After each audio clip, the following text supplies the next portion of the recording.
Bluff City Media presents The Anthony Sain Show with your host, Anthony Sain. Now, let's get to the show.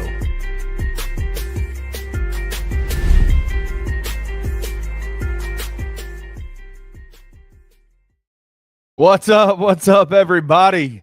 This is Kenny Stubblefield. I am here. You don't see Anthony Sain on the show. He's not here. He's not going to be here today or tomorrow. He is out gallivanting the country, taking in the sights, but I am here with our good friend, Shemaria Wiseman. What's up, Shemaria? What's up, everybody? I'm so happy to be here. Oh, my gosh. Shemaria, so talk about, you have been in kind of close contact with Anthony for a while, right? Like you're one of his mentees. You work with the Asylum Media Group. Tell us a little bit about your story, who you are, what you do. Okay. My name is Shemaria Wiseman. I would consider myself very much a content creator as of right now. But I do work for Bluff City Media. I'm the beat reporter for the Memphis women's basketball team, and I love doing that so much. So my journey basically started off with me reaching out to Anthony Sain through DMs, and from there everything just kind of exploded in terms of my success and how far I've come in the sports media field. I thank Anthony so much because I've been able to meet a bunch of people that do the same things I have and get my name out there even more.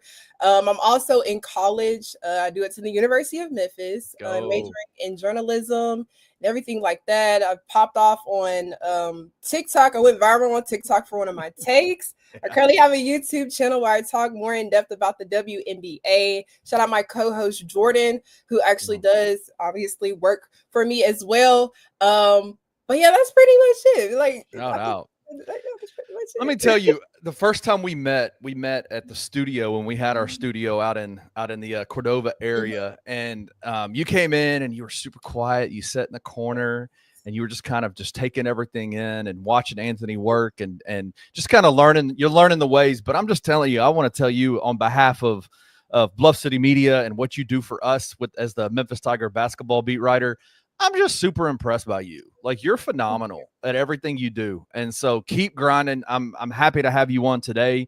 When Anthony told me he had you coming on, I was like, hell yeah. Like, I can't think of anybody better to do it. So shout out. But I do got to say, like, I get hated on, and my number one hater is my wife when it comes to my whole area back here. Like, I got a couch back. This is just a little office space for me. Like, I got a little couch back here. Sometimes I said my dog's cage is right here. I got a Memphis Grizzlies little banner right over here, but you got on the screen and I was like, holy crap, what posters do you have there? Talk to us about those posters. What's going on here? So I'm from Memphis. I have to show people that I love my city. I appreciate my city. We're a basketball city. So I had to put the best person to come out of Memphis on. I had to get a poster of him. I got it from the Will Chase Mall. Most of y'all know where exactly that is. And then over here, same day, if I'm not mistaken, I ended up copying this Jahmai poster, an elite dunker. And I want to say all the players like below him are just, is that everybody he's ever dunked on? Yeah, I think that's everybody he's ever dunked on. So I had to cop this, and I had to cop the Penny poster like that. So if you turn around and you look at it, how many of these guys are retired that Ja's dunked? Has anybody retired because of this poster? That's what I'm wondering. We got the White Howard. I'm not sure if Polo still plays. I know Prince doesn't play anymore. Like, some of these players are out the league, but it's just, I had to cop it. I loved it. I love it. Shout out. The Flowers family says, hope your mother is doing well. Absolutely. Jared's telling me I got to get me a setup like Sain. I know. I got to listen. I have a setup that's nice upstairs on the third floor. It's like a converted attic, but it's hot up there and I'm not trying to be there. So anyway, but no, it's really good to have you on board today. I'm excited to talk. We're going to talk in the second segment. We're going to go in the 3-pointer. We're going to have Roman Cleary, who's the Memphis Tiger men's basketball beat writer for Bluff City Media. He's going to join us and we're going to talk about some of the NCAA violations, kind of go in depth on that. We're also going to talk Memphis women's basketball, just some of the roster reconstruction Alex Simmons has been doing, coming off a pretty, I would say, disappointing year for Memphis women's basketball. And then we're going to end it with some WNBA All-Star weekend talk. But before we get going, before we get to that, I want to talk a little bit about the NBA. I sent you these talking points, and I kind of have an idea of where I want to go with this, but the Grizzlies have some wings on this team that I think are pretty interesting. And we've been talking about, we did a whole thing. Anthony did a whole thing last week about, kind of what wings are Gigi Jack, I think he was lemon pepper, or maybe Jalen Wells was lemon pepper wings or something like that. But we have 3 young guys on this team that are wing players for the Grizzlies. Jalen Wells, Cedric Coward, and newest Grizzly, Jahmai Mashack. I wanted to ask you, like, who have you seen? Like, I know we haven't seen Cedric play because he's been injured, but in terms of Jalen and Jahmai, they've been playing in the summer league in Las Vegas and in Utah. Have you been impressed with what you've seen so far out of both of those guys? Most definitely been impressed with everything that I'm seeing. Just Jalen specifically, kind of taking on I don't want to say much of a different role, but kind of seeing him at the forefront of a lot of how Memphis has played this summer league. I love what he's been able to do on the court and everything. Like, if that makes sense. That makes sense. But yes. No, it makes sense. Yeah, no, it's been interesting because I think you've seen one of the things, and Anthony and I talked about this yesterday, I've appreciated that Coach Isolo has done with Jalen specifically, is that he's not putting him in a role during the summer league that he's not going to play with the team with the main roster. You haven't seen him do a whole lot of like point guard type dribbling stuff, like off the dribble type stuff, because that's really not a strength of his, and that's not going to be his role with this team. But I think it's been interesting to see. We kind of know how he's going to be used, right? Like off screens, off movement, a lot of ball movement. We've seen how he's going to be used. You expect him to take a leap this year?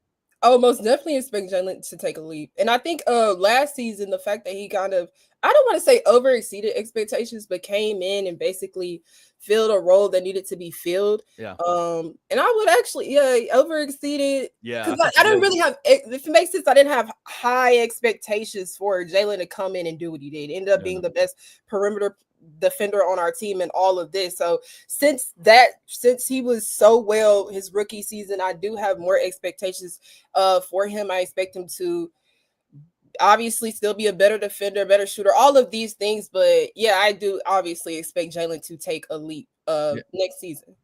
Yeah, I could see him being a guy that's pretty impactful for this team, right? Like he's a floor stretcher.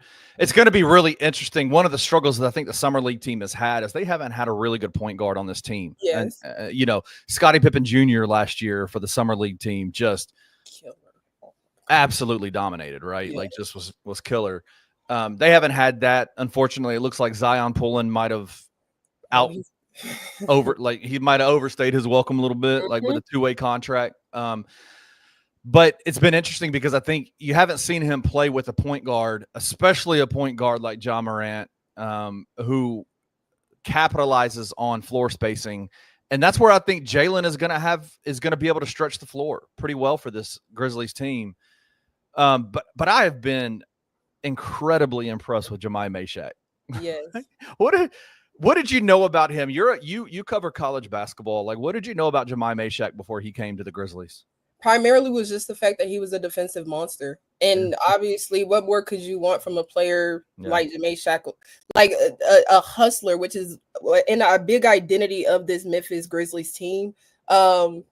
Just basically just the defensive aspect of him. And everything. His IQ on defense, his motor, all of that is really what stood out to me about Jahmai Mashack in high school. I mean, in college. Yeah, he spent 4 years at Tennessee, and I'll be frank with you, like I'm a well-known, documented. It's written down in my bio. I can't stand Tennessee. Like I just not a fan. But I unfortunately had to watch a lot of UT basketball this year because they were always on my channels. And I just was super impressed by Jahmai Mashack, like from the beginning, as at his time in Knoxville. And as weird as this sounds, like the biggest thing I've noticed about him is just, I know he's a 4-year player coming out of college, but just his his body is already like ready to go for the NBA, right? Like he's 6'4", but he's built, got muscle already on him. Looks like he's the kind of guy that can withstand the physicality of the NBA almost immediately. And I think what's been pleasantly surprising, even when the Grizzlies drafted him, the response was, well, he's a dynamic playmaker on defense. He's a point of attack defender, which we know Isolo values point of attack defenders. From the beginning, when they drafted him, I said, but guys, like I've seen him shoot. And when he gets the ball and he's able to get his shot off, his form is not broken. His form is smooth. He doesn't take bad shots. Like he's a kind of guy that plays within the system that he's supposed to play in. And I go, I think his offensive game might be more ready than what people are giving it credit for. He just didn't get his usage rate wasn't high in Knoxville. And it's kind of proven itself out this summer league. Like he's been out there. What did he have? I know he had 15 points. He had multiple assists. Like 4 steals, 4 assists, 4 steals, 1 block. Very much. If he continues, I don't think it's out of the realms of possibility that he could showcase this at the pro level. Do you think so? Do you think could he get minutes this year? Yes, I think that he could get minutes. Will it be obviously won't be a lot of minutes, but I do think that he could get minutes. It's interesting because I'm just like, we haven't talked about the damn lottery draft pick, right? Cedric Coward, and it's unfortunate because we haven't seen him play, right? Like we know what we've seen out of him. He hasn't played a lot, and he didn't play a lot in his 1 year at Washington State. We've had people on, we've seen interviews with him, and everybody's really high, and I am too, because I think, what he does, what the film that we've seen, the size that he is, we go, okay, this guy has the potential to be a fantastic player. Yeah. I'm just talking about what I've seen in the summer league. I really wonder if Jahmai Mashack can have an impact this year for the Grizzlies. I just think he can.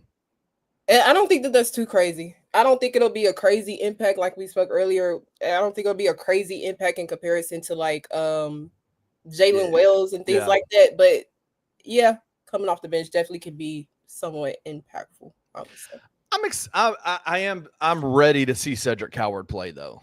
I'm ready to see what he can do. I think he is the skill set that he brings, the size that he brings.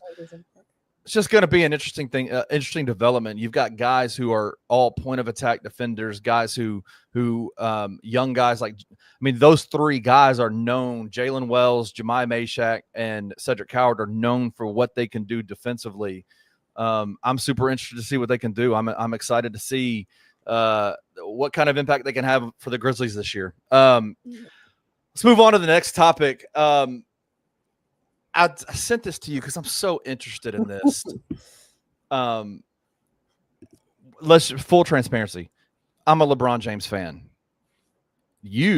I am not a LeBron fan. No. You gotta help me understand this. Why? What is going on inside that head of yours to make you to not be a LeBron James fan? Tell me.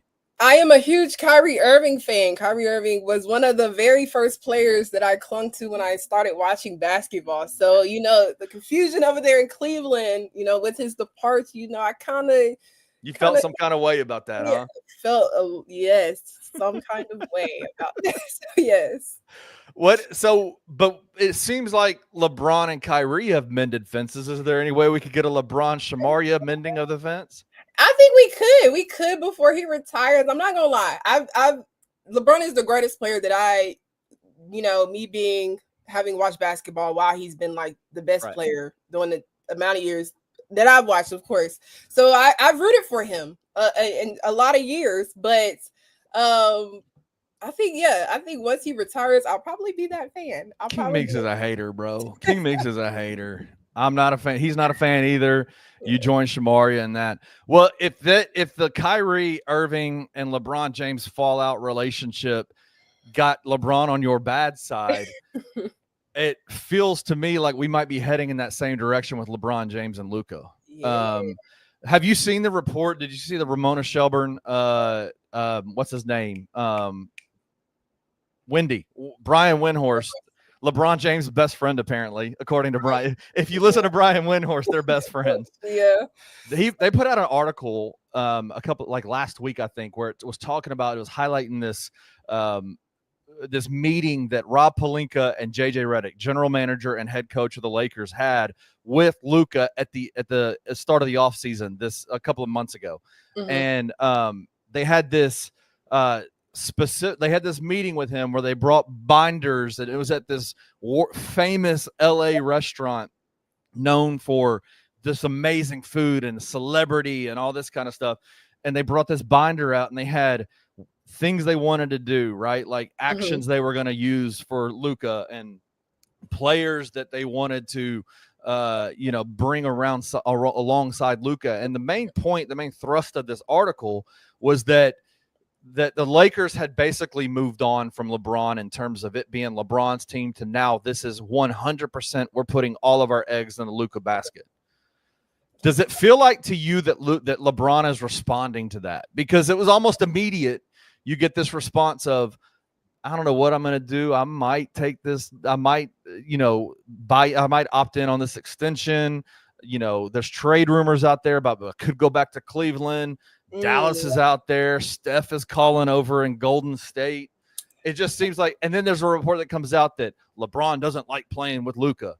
Those all feel very calculated to me. And I'm just confused. I'm wondering, how do you see this LeBron James, Luka Doncic relationship working out? I think that it's very iffy, because I do think if you do plan, as a fan watching everything play out, like as soon as they made the trade for Luka, I thought it was pretty obvious that you're handing the keys over to Luka. 100%. I get it, LeBron James. A lot of people still have LeBron as a better player than Luka. I don't. I think by now, I think that it's clearly Luka is the better player. But even in the season that they did play together, we saw LeBron James still be able to dominate because he's LeBron, and obviously Luka still be able to dominate because he's still Luka. I think obvious conversations should have been had even with LeBron James behind closed doors about, trying to give Luka the keys to this franchise. And if that wasn't done, I think that was poor management on their part.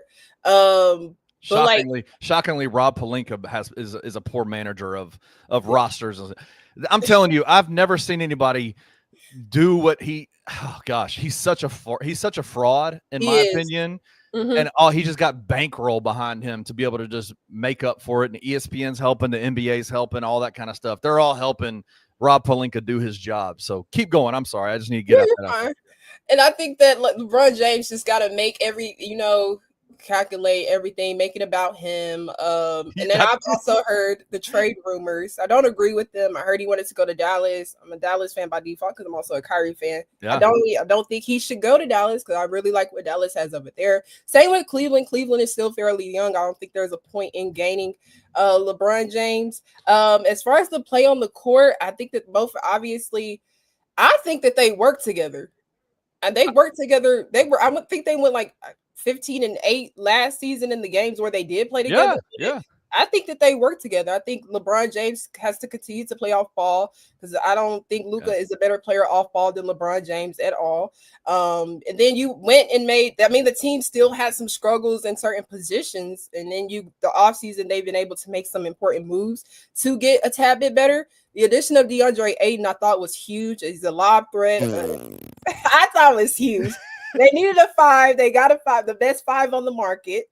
That's not a good look. That's not a good look for the market. The market needs to upgrade if that's the case. I agree with that. It does need to upgrade. But you go and get their biggest move was Jake LaRavia. I forgot they got Jay. He's the crown jewel of their free agent period. It's insane. But I think that they work together. I just have to obviously want to see how next season plays out with these two players. But LeBron and those rumors and stuff like that, the speculations, of course, he's got to make certain things about himself. I think, and I think you're right. You said they play well together. Basketball wise, I think LeBron plays well with anybody, right? Like, because he's a willing distributor. He's willing to get teammates involved. The problem is he's not willing to share that spotlight, is he? Yeah, like that. He won't be the man. Like, how do you have a second fiddle that's making $52 million a year, right? Like, it just, I don't know. And here's what concerns me. We have seen this happen. We saw this happen in Cleveland. We saw this happen with Miami. We saw this happen everywhere he's been. We saw this happen even with the AD relationship, right? Yeah. There are casualties involved when LeBron gets pissed off. And the casualties invariably are always the coach, right? And I'm wondering, like, I want a caveat to this conversation is, like, what is LeBron James and Luka's relationship going to look like? But is the first casualty of that war going to be JJ Redick being out as the Lakers head coach, right? Like, because it happens everywhere. It does most definitely. And like the scapegoat issue, even before they got JJ, if I'm not mistaken, Frank Vogel, well, even Darvin Ham. No, it was Darvin Ham. Yeah, Darvin Ham. I think Darvin was dealt very much a bad hand. a bad hand. He can only do so much with that team. In terms of coaching, like putting certain lineups together,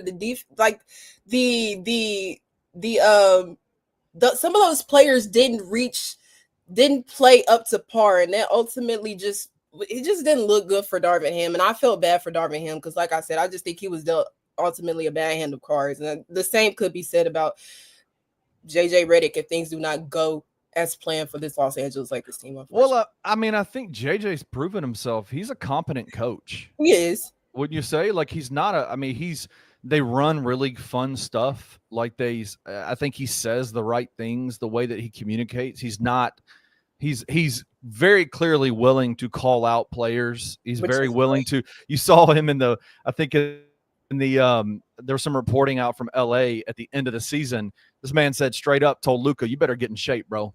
That's right. You got to be in championship shape if you want to run this. You know what I'm saying? And did that in front of the team. And so I can appreciate while he's, coming into a second year as a head coach. Yeah. I think JJ's proven himself that he can be a decent coach. And I'm just like, man, I don't see this. We have way too much history of things exploding and imploding from within that I'm like, who's gonna be out first? Will LeBron demand a trade, or is it gonna be JJ Redick gonna be canned as the head coach? And if that's the case, hey man, I know y'all got Tomas, but I'll take JJ.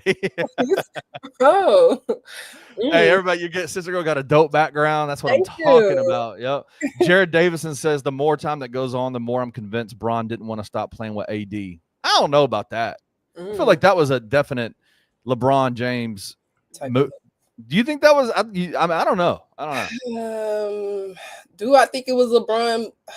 I don't know, but we obviously know LeBron does. I think he very much has a say in what players get added and what players. Hell yeah. So yeah, I say he had a part in that AD move.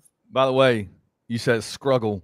Yeah, she's from the city. I swear I don't hear it though, but I've been told it. Yeah, it's all good. It's all good. That's Evan Hayes' brother, by the way. I don't know if you know that. But hey, listen, we're gonna take a quick break. When we come back, we're gonna go to the 3-pointer. Roman Cleary is gonna join us. And we will I'm not used to doing the lead out, so I got to actually get rid of some of this stuff. We're going to go to break. When we come back, it's going to be the 3-pointer. Roman Cleary will be on the other side. We're going to talk Memphis Tiger basketball NCAA violations, and then we're going to talk Memphis women's basketball with Shemaria. So let's go to break. When we come back, we'll do that.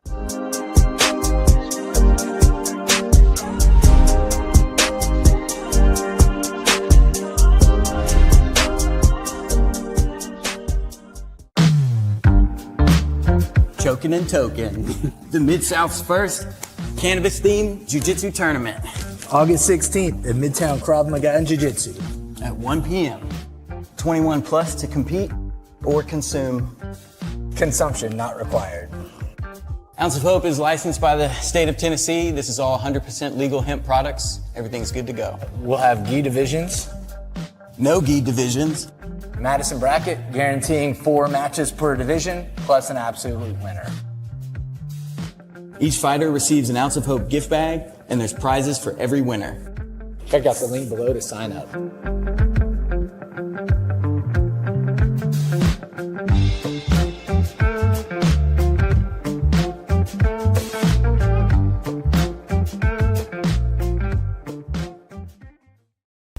Georgia, I think, is the favorites to win it right now. I'm just not leaning Georgia because I don't trust the quarterback. They're kind of slept on to a certain extent, man. They are, but they're, like I said, they're still the favorites. They're still plus 300, right, I think, to win the SEC. Bama's another one that, honestly, in the SEC, there's a lot of quarterback questions overall. But it's hard for me not to go Texas. And it's crazy to me to think that because I was not ever a big Steve Sarkisian fan. I know they've lost a lot over the last couple of years. They continue losing pieces. I don't know what year one of Arch Manning will look like. I mean, we've gotten glimpses of it, but I think he's better than Quinn Ewers. I'm going to go with Texas as well. And it's not just offensively. I think Ryan Wingo, their wide receiver, is going to have like a breakout year. Yeah, I agree with that. Like what they have. I think when you look at like returning talent plus ability at the quarterback position plus defense, I think it just all equals out to this is the team to beat in the SEC. Tune in to On the Bluff with Christian Fowler and Gabe Kuhn every Tuesday at 12 p.m. on the Bluff City Media YouTube channel.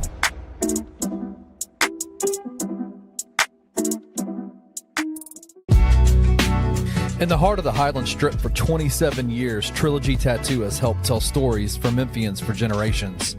Located at 530 South Highland, Richie and his team are waiting to help you tell yours. From tattoos to piercings, your body art should be as unique as you are. Voted a Memphis Flyer top 3 tattoo shop in the city of Memphis since day one. Your story will be safe here at Trilogy Tattoo. Open 7 days a week, Monday through Saturday, 11 to 11, and 3 to 11 on Sundays. They have convenient times waiting on you. Let Trilogy Tattoo help you tell your story.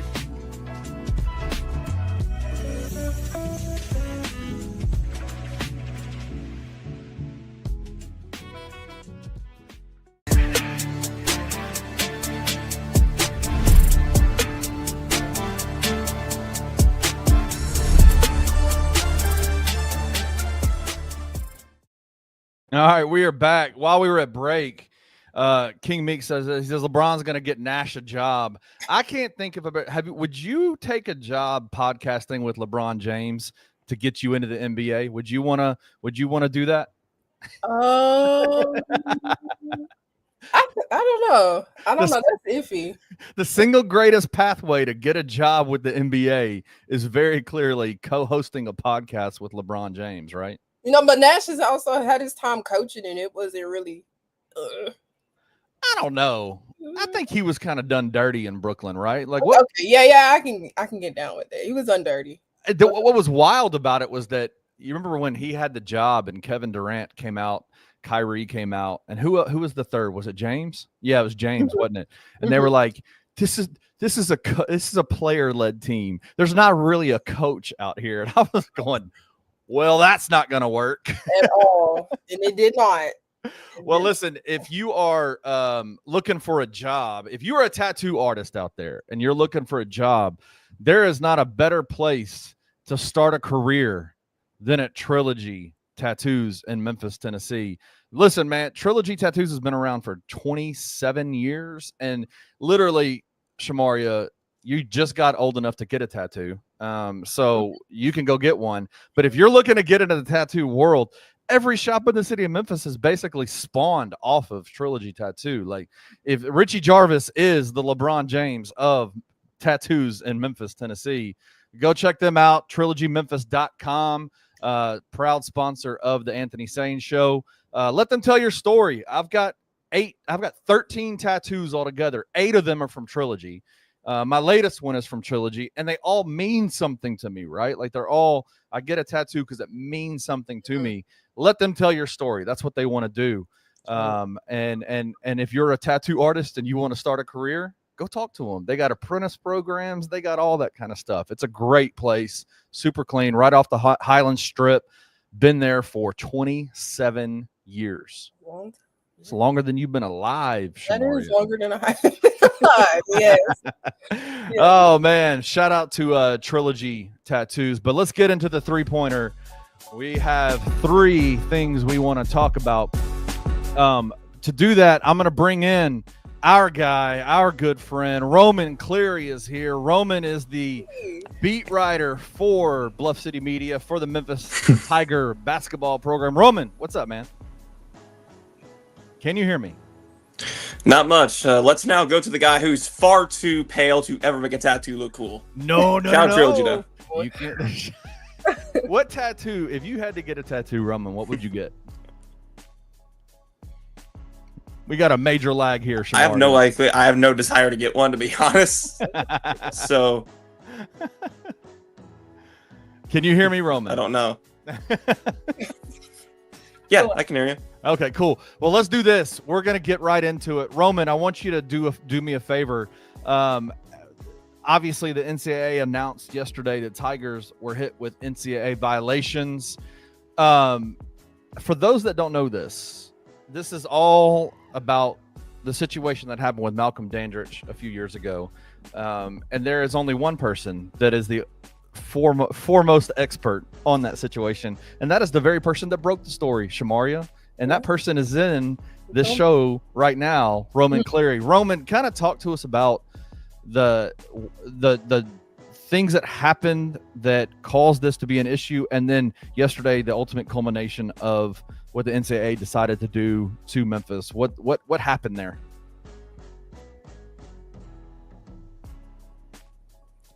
So I didn't get any of that. Hey, I did not get any of that. Hey, log out, come back in. We'll bring you back in. Log out and come back in. I'm going to bring him off here. Here we go. Let's do this. Let's move on. We'll get Roman back in here. Roman's having some issues with his internet. Let's talk some Memphis women's basketball. Last year, as you're the beat writer for Memphis women's basketball. Talk to us a little bit, Shemaria, about Alex Simmons, her second year as the Tigers head coach last year, going into her 3rd year this year. Talk to us a little bit about the Memphis Tiger team and kind of some of the things you've seen change this year. Okay, so last season wasn't obviously the best season for the Memphis women's basketball team. They had only won 7 games despite having a lot of talent on that team last year. You had Dee Hageman, you had Tilly Bowler. All of them played exceptionally well. We could just never, even on the court, everything seemed to have meshed well. Obviously, there were some games that were played where it came down to the stretch and the Tigers would ultimately collapse. But I think one of the biggest things that a lot of people don't remember about last season was the fact that they dealt with a hell of amount of injuries. Right. Hannah Riddick. A ton of injuries. Almost immediately, right? Yes, almost immediately. They had at least 4 players, I want to say 3 players out due to injury. Dee Hageman did not start the season due to some troubles, but Allie Holyfield, Destiny, Taylor, they were all out due to an injury. Due to injuries, Dee she would come back in the season, she would play, but it just ultimately would not matter much because they would just keep losing. So this season, she's got a completely different team, as somebody stated, a whole new team. She's brought in another group of elite talented girls coming from IMG Academy. We're talking Montverde, all these top high school teams. What do we know about what do we know about their women's programs over there? Because obviously Montverde, IMG are known for their men's basketball programs, right? You got Cooper Flagg, you got a bunch of dudes that came from there. Curtis Givens III came from Montverde. A bunch of dudes. Derek Queen was there. What do we know? Are they a powerhouse women's teams as well over there? Yes, they are. IMG Academy just played in the 2025 Chipotle National Championship game, and Dang. Brooklyn Charlo, they actually won. Brooklyn Charlo, which is a new player that is now on the Memphis women's basketball team. She actually had a phenomenal game. Talk about clutch. She had 13 points in that 4th quarter in overtime. Yeah. Y'all should definitely go check out those highlights. But like I said, both of them are elite high school teams, recruit great elite talent. So to get some names, to get some players that went to those schools is huge for the Tigers. And like, and also Corey Allen, who was actually a transfer from Illinois, but she did attend Montbird Academy. She's an elite. I would consider her play to be very much of like that. That's a big guard type of player. Majority of her talent is done like a majority of her game is basically done inside of the paint area. She's an elite rebounder and everything like that. You grab Paris Gaines. Just know that the talent that she's got is very much elite. I think the biggest issue and challenge coming into next season is just making sure everything meshes well and really harping on chemistry, which Coach Alex talks a lot about in the interviews and things like that. Yeah. Just making sure the chemistry is right, because once you get the chemistry right, everything else should translate over onto the floor because they're all talented. Very much a well-rounded team. I mean, we have Amari Williams, who is another player that is well-rounded. Brooklyn Charlo, who I mentioned earlier, can shoot off the dribble. She's a spot-up shooter as well. She just has elite talent. That's really it. Just the elite talent, and it's just about it's just about like making everything work on the floor. Has she talked about that? I know she's been on the Tigers on Tour, events talking about her team. What has she been talking about in terms of like some of the things that she's learned going in from last season to this season? What is she expecting to see differently out there for the Lady Tigers? I think she said one thing that kind of stood out to me the last time she was in Memphis. I can't remember the location, I forgot. But where was that? Was it Huey's? I don't remember. It was Brookhaven, the Brookhaven place. She spoke on just like everybody knowing their role and not trying to like taking on a different role or trying to get their shine and things like that. She harped on that, which I thought was very interesting. And having kind of like that leader obviously is very important to like set the tone for everybody else. And she's been able to still have two returnees, which is Tamaya Smith and Bailey Gilmore. And I think with the return of Tamaya Smith will be huge. Yeah, because she actually took a leap towards the end of last season, and so I expect to see more out of her, obviously coming into next season. But yeah, I would say it's just the biggest thing that she kind of harped on was knowing your role and not trying to be like this star or all of that. Yeah. Absolutely. I'm excited. We've had Alex Simmons in studio. She is fantastic, like a fantastic interview. Really hoping for good things for her as the head coach. I mean, obviously, she came in on a situation, where the head coach, and I'm completely blanking on her name, prior to her, she's at Cincinnati now, was building something, right? Like with the Memphis women's basketball program. And then she leaves and goes to Cincinnati, and a lot of her players that played for her at Memphis went with her. So it was kind of starting fresh, having to build a culture. And it seems so interesting to me how it feels like when you have a new team and when you're having to revamp your roster, knowing your role and knowing what you're supposed to do out there and being willing to stay in that role is a problem everywhere you go, whether it's men's basketball, women's basketball, NBA, college, high school, whatever it may be. So if she can get that under control and really be able to do that well. She's had some staff turnover too, right? Yes, a lot of staff. Coach Coop is gone. Can't exactly remember what school he went to. Coach Coop is gone. She's had also people just move into higher positions on her staff. Coach Bria. I'm blanking on names too. Oh my gosh. That's what happens when you come on the Anthony Sain show. You forget names. That's what happens. But she's had a lot of changes in the coaching staff, and she actually brought in one of her former staff. And once again, I'm blanking on names, but he's actually got to coach one of the players that's currently on the roster now, in Deja Richmond, who is a native from Memphis, and she also talked about also recruiting talent from within the borders, right? Within the borders. So it's a huge topic in the city of Memphis. So they grabbed Deja, an elite two-way player. But yeah, just having that kind of that familiar face, I guess, on that coaching staff. She's pretty much one that carries her people. She's wanting to bring them on, right? Yeah, I love that. I love that. Shout out to Alex Simmons. Hopefully the Memphis women's basketball team is better this year. I know they were just crushed by injury last year, so hopefully they can keep that going and keep everybody healthy and make some moves in an AAC conference that is right for the taking. I mean, they can go in and do this, but Brandon says, man, I think Coach Simmons has done a great job recruiting talent thus far. Yeah, she's clearly upped the talent level in Memphis for the basketball program. All right, let's get back to Roman. Roman's back in here. Let's see. Can you hear me, Roman? Oh, yeah, man. I mean, I can hear you, at least for right now. So hopefully this sticks. All right, run with this on this, Roman. Talk to us about the NCAA violations, the Malcolm Dandridge story, everything that happened, and what culminated yesterday.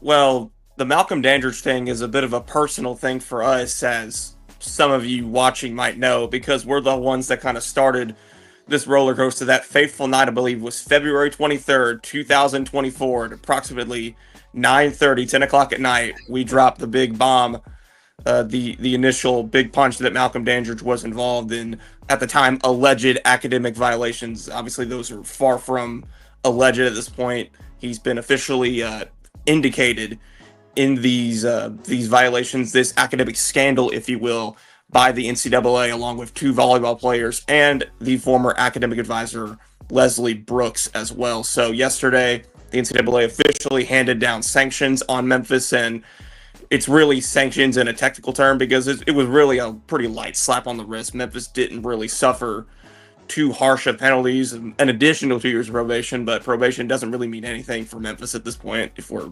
being completely honest. So they're now on probation until like July 15th, 2027. I believe that's the date, July 16th.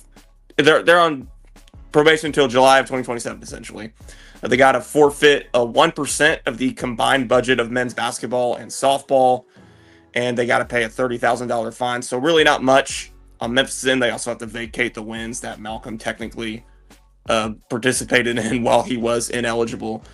So the whole thing is a pretty wild situation. That's probably the biggest takeaway from this, the NCAA's actual findings of this investigation. We now know the 2 courses that Malcolm used these softball players to cheat in, and it's actually quite funny in a way. Malcolm was apparently he was struggling with his courses, struggling with intro to theater and health and sport terminology.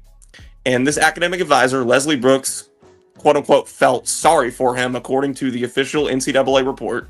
So she appointed these 2 volleyball players to basically complete coursework and provide Malcolm the answers to a bunch of quizzes and tests. In the intro to theater course, one volleyball player was paid $150 to complete 3 coursework assignments, and the other volleyball player provided, I think, the answers to a total of 7 tests and 5 quizzes for $400 in health and sport terminology. So, full-on academic scandal. Pretty hilarious situation if you look at it from an outside point of view. I suppose it's wild. Yeah, Kip says I would have asked for a lot more money. I was gonna say that. But, say that, Shemaria. You're like, wait a second. Yeah, the first volleyball. Yeah. That's actually funny because the first volleyball player actually quit, according to the NCAA's report, because she believed she was not adequately compensated. Apparently, $150 was not enough to complete the coursework for intro to theater. I do want to say, you keep saying volleyball. It's softball, right? You keep saying volleyball. It is softball. Oh my gosh. No, you're good. You're good. I just want to make sure we're good. Damn. No, you're good. It is softball. It is softball. Yeah, the volleyball players are like, what the hell, Roman? Leave us out. Yeah, no. Volleyball's all good. Volleyball's all good. I am all out of sorts because of the glitches from earlier. Because it is the softball players. It clearly, like what you're saying, Roman, the NCAA was relatively. I was concerned when this came out, when we knew that they were investigating, that the Tiger basketball program was already on suspension, or not on suspension, on probation. And in the real world, Shemaria, you don't get into trouble, so you'll never know this. When you're on probation and you violate that probation, a lot of times really bad things happen to you personally, right? Mm-hmm. Like a lot of times you go to jail for that. Yeah. And there was a level of concern I had. I was like, oh my God, like this is going down, right? Like this is not a good look. They're on probation. What's going to happen? Is NCAA just going to lower the hammer on the Memphis Tiger basketball team? And it seems pretty clear that they made the decision that every bit of this was on Leslie Brooks, the former academic advisor. And what's sad about it, Roman, is this was her first real gig coming out of working for an athletic department and working in the situation she was in. And now she's got a 10-year show cause. Tell us what that 10 means. Years. Tell us what that means, Roman. Yeah, so the typical show cause order basically says if you want to hire a person that the NCAA has put under a show cause order, you basically have to provide the NCAA with all this different documentation. You basically have to provide an official, legitimate reason for hiring this individual, despite her being under NCAA sanction. And one of the stipulations of Leslie Brooks's specific show cause order is that if she is employed by any NCAA institution over the next 10 years, she is completely prohibited from participating in any athletically related activities. That was how the NCAA's report worded it, so I'm going to use that same terminology here. She is more or less banned from, working in athletics at all. So she was an academic advisor at both Alabama State University and the University of Memphis, most recently before she was fired in February of 2024. And now I guess she's got to, pursue a vastly different career path for the next decade or so. That's the sad part, right? We can make jokes about it and how cheap the classes were and all that kind of stuff, and even the intro to theater and those kind of classes. We can make jokes about it, but that's the sad part, is that she's made a career-altering decision, right? Like that's, and it's on her. Like she made those decisions to get involved in that, but her life is going to look vastly different than what I think she planned on it, right, Shemaria? Yeah. I mean, be nice, Roman. Be nice. She did pay the softball players via Apple Pay. She wasn't trying to hide this. Be nice, Roman. Be nice. At least not well. We can have not well. We can have some empathy for some foolish mistakes, right? Because you make King Meek says you drink Coors Light and Bud Light after the game, so you make mistakes too. Let's not hate on Leslie Brooks. I'm joking. Boy. I'm joking. Roman just turned 21. Nah. And I've told Roman that we're going to bring him on the Anthony Sain show next week and drink a beer with him live for his first time ever on the broadcast. You down, Roman? Roman's like, I don't know, man. He's like, get me out of here, bro. Oh man. So last question for you, Roman. What kind of implications do you think this has for the Tigers moving forward? Is there anything that's going to happen? Like, will we notice anything different this year coming up with these NCAA violations for the Memphis Tigers? No, I really don't expect this to impact the program too much moving forward. Again, Memphis itself received what we would call a slap on the wrist. I don't expect these penalties that Memphis has endured here to really be too impactful moving forward. This more so felt like an official closing of the Malcolm Dandridge chapter, if anything, there for Memphis. Which is sad. Everybody knows I'm a big Malcolm fan. I love Malcolm. I've known Malcolm since he was a sophomore in high school. But not a good way to go out and finish your career at the University of Memphis. But it hasn't stopped him. He signed with is it Ball Beyond yesterday, and he signed with a team in Germany today. It was announced, so he's gonna further his professional career overseas. Yeah. Shout out to him, man. Like, I will say this: when Malcolm Dandridge is healthy on the basketball court, he has a lot of stuff he can do, and so I'm hoping that he does well over there. But yeah, not a good way to go out in terms of your time at Memphis. Roman, thank you for joining us, man. We're going to move on and go to the WNBA, but shout out to you. Y'all can follow Roman at ROA Clear. His Substack is on there too. You can find him. All of his writings for Bluff City Media is on there. You can find everything he does. He's phenomenal at what he does. Thank you, Roman. Appreciate you, man. Let's get to this. We got our last topic of the 3-pointer, last topic of the show. WNBA All-Star Weekend. Shemaria, are you excited? I am excited. The events, the game, the events are star-studded, exactly what I wanted. Kind of got some news earlier today that kind of broke my heart a little bit. What happened? Regarding the 3-point contest, Caitlin Clark has confirmed that she will not be participating in it, although she did say she would a couple of days ago, if I'm not mistaken. I didn't expect her to actually participate in it, so I was happy to see her name, of course, but she has been dealing with injury. She missed last game because of a growing injury, so I doubt she'll play on the All-Star game either. Yeah, there's no way the Indiana Fever is going to let her play, right? Right, exactly. Shout out. I did not know this. King Meek says Glow is performing.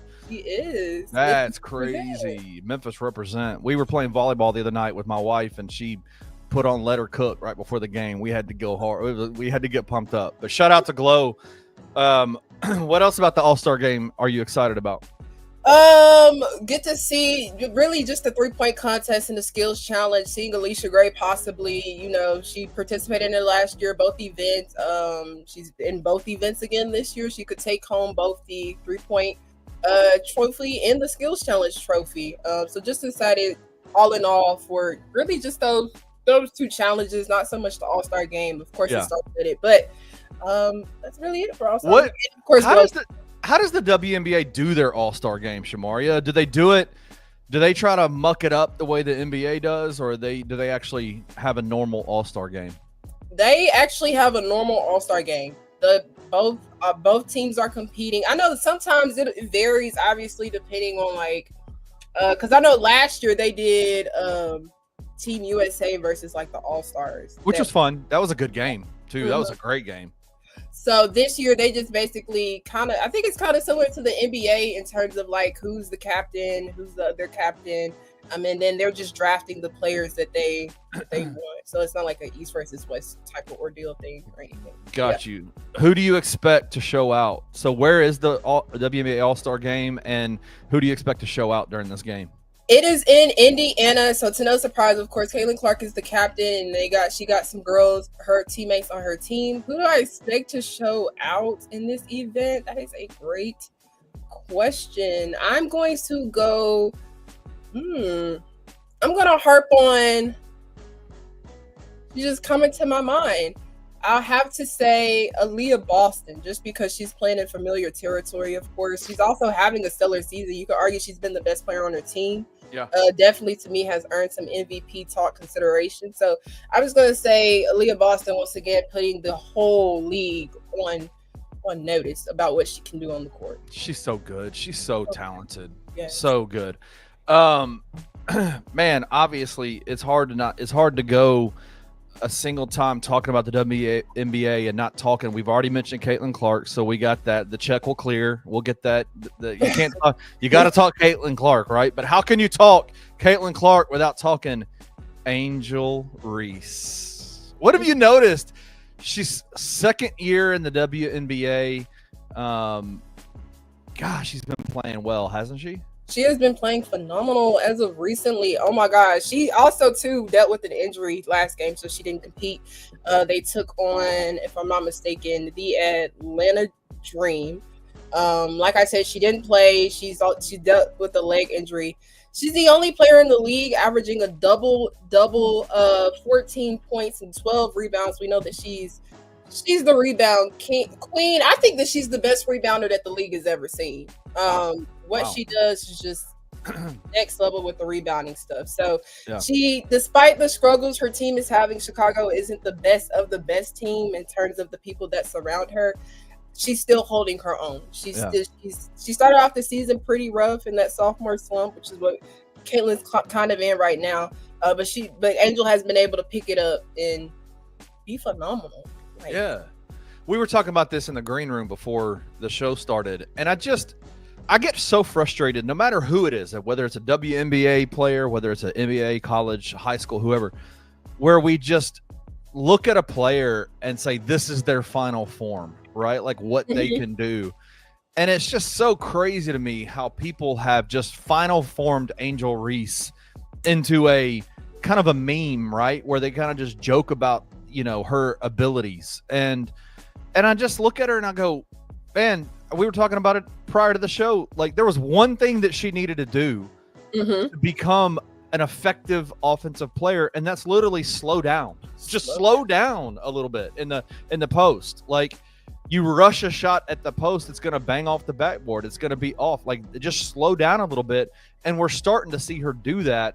And she's becoming very deliberate and very powerful in the post on putbacks, not just rebounds. She's been that way. Yeah. But on the putbacks and on we've even seen her take step back jumpers and knock them down. Yeah. Like she's extending her range out. She's just getting so much more comfortable.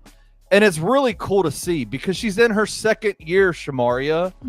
Her second year. And you can tell that, last season she played, during the offseason of the WNBA, she played in Unrivaled. We saw somewhat of a different approach in her game, and she was also working out, as we know, with Lisa Leslie, one of the best bigs to ever play in the WNBA. And all that hard work is most definitely is being shown. Like, and also in regards to the changing in coach, I think that was one reason that she struggled. I don't think that the coach exactly knew how to play her. Yeah. And so he took you back to like her high school days and some of what she did in college before she went to LSU, making her that point forward type of player, giving her, some time to, giving her the ability to make a play, make a pass, make a read, and all of that regarding how she's been able to improve in this so far.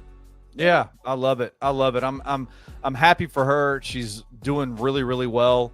Everybody's doing really, really well. Yeah, I agree. Angel Reese is set up to succeed. I think she is too, man. I think she's going to be a great player. And she's just such a good face for the league, right? Like, she's just somebody that people get around and smart business-wise. Like, it's just the growth is going to be there. Super excited for that. But where can people watch the WNBA All-Star game? WNBA All-Star game, if I'm not mistaken, it should be on regular TV, if I'm not mistaken. Or it might be on Amazon Prime. I think I read a report about it on Amazon Prime too as well. But yeah, make sure y'all tune into that because it's gonna be fire. It's gonna be dope. Yeah, you know what I'm looking forward to the most is not just the growth of the players. I'm looking forward to the growth of the journalists that cover the WNBA, and learning how to cover really talented women's basketball players, right? Like, that to me feels like one of the things that we're seeing more so than anything in the coverage of the WNBA is folks don't really know how to cover it because it's like, does that make sense? Yes, that 100% makes sense. And actually it'll be broadcasting on ABC, so it'll be on just basic TV. But and I agree with what you said, and I think that the thing is with that is just, WNBA barely had any eyes just a couple of years ago, and less than 5 years ago. So now the journalists, we expect them to be, top notch, be better at covering and now because you have 1,000 eyes, you have like millions of eyes on you now. Yes. Millions. So that's a good point too. The problem is I think a lot of journalists are kind of trying to figure out how to cover that the WNBA is not a sideshow, that it's like a legitimate, really good basketball. And so how do we cover players that, by dissecting their games, right? Like, instead of putting all this TMZ narrative drama to it. Like, that's the growth that I need to see in a lot of these national journalists that cover it, that not everything has to be some TMZ, like, daily soap opera type of situation. Like, I saw a video, Caitlin Clark like emotionally reacts to the referee. And I'm like, bro, that happens like 25 times a game, every game. Right. Every player. And it became a national thing. And I'm like, good God, y'all. Like, let's get our stuff right. But anyway, man, shout out. Let's go WNBA. Have a good time out there. Shemaria, you have been amazing today. Thank you so much for stepping in. So listen, y'all can follow Shemaria. Mariah W knows best. You can follow. That's on Twitter. That's on TikTok. Listen, on my platform. People engage with Shemaria on TikTok. She's awesome. There's times where we're like, Shemaria, that's crazy. Yes. Anthony's taught me out on a bunch of my takes, especially with Twitter and how I've been, kind of popping off lately. Yeah. I know. Go over there to TikTok. If you're on TikTok, that's where she does a lot of her content. It's phenomenal stuff. Check her out. And the WNBA, if you're watching, they're known watchers of the Anthony Sain Show. We know you're watching WNBA. Hire her and let her teach y'all's journalists how to cover this team, cover these games. Let's have some fun out there. But Shemaria, thank you so much for joining us. You're the best. Thank you. Awesome. Well, listen, Anthony is he's out tomorrow. We're gonna have Evan Hayes from the No Bluffing podcast, from the Gary Parrish Show fame, from the hair braided. My question, and I'm really looking forward to this, can we get Evan in a full sleeve shirt tomorrow for the show? Can we do it? He likes to show off the guns a little bit, but that'll do it for today. Thank y'all so much for joining us, and we will see you back here tomorrow. Thank you for listening to the Anthony Sain Show. If you enjoyed this episode, leave a rating and a review wherever you download your podcasts. Also, like and subscribe to Bluff City Media's YouTube page. For comprehensive coverage of Memphis sports, head over to www.bluffcitymedia.co and find out how you can become an insider. We will see you back here next week.